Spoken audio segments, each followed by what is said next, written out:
কোন পুরুষের অধিকার নেই একটা মেয়ের গায়ে হাত দেওয়া। এই জয় স্যারের অধিকারটা কিভাবে হয়? কিভাবে হয়? বিয়ের পূর্বে আল্লাহ তাআলা এবং হযরত মুহাম্মদ সাল্লাল্লাহু আলাইহি ওয়াসাল্লাম বলেছেন, বিয়ের পূর্বে কোন মেয়ের গায়ে হাত দেওয়া যাবে না। নিজের স্ত্রী ছাড়া কোন মেয়ের গায়ে কোনো ফাঁসি করবে না। জয় স্যারের গায়ে জয় স্যারকে এত বড় অধিকারটা, জয় স্যারকে এত বড় অধিকার কে দিয়েছে? আমরা তা প্রকাশ পাবো। আমি জয় স্যার ফাঁসি চাই।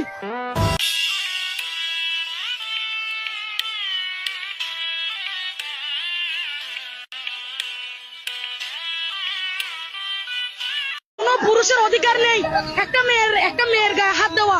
এই জয় স্যারের অধিকারটা কিভাবে হয়? কিভাবে হয়? বিয়ের পূর্বে আল্লাহ তাআলা এবং হযরত মুহাম্মদ সাল্লাল্লাহু আলাইহি ওয়াসাল্লাম বলেছেন, বিয়ের পূর্বে কোন মেয়ের গায়ে হাত দেওয়া যাবে না। নিজের স্ত্রী ছাড়া কোন মেয়ের গায়ে কোনো ফাঁসি করবে না। জয় স্যারের গায়ে জয় স্যারকে এত বড় অধিকারটা, জয় স্যারকে এত বড় অধিকার কে দিয়েছে? আমরা তা প্রকাশ পাবো। আমি জয় স্যার ফাঁসি চাই।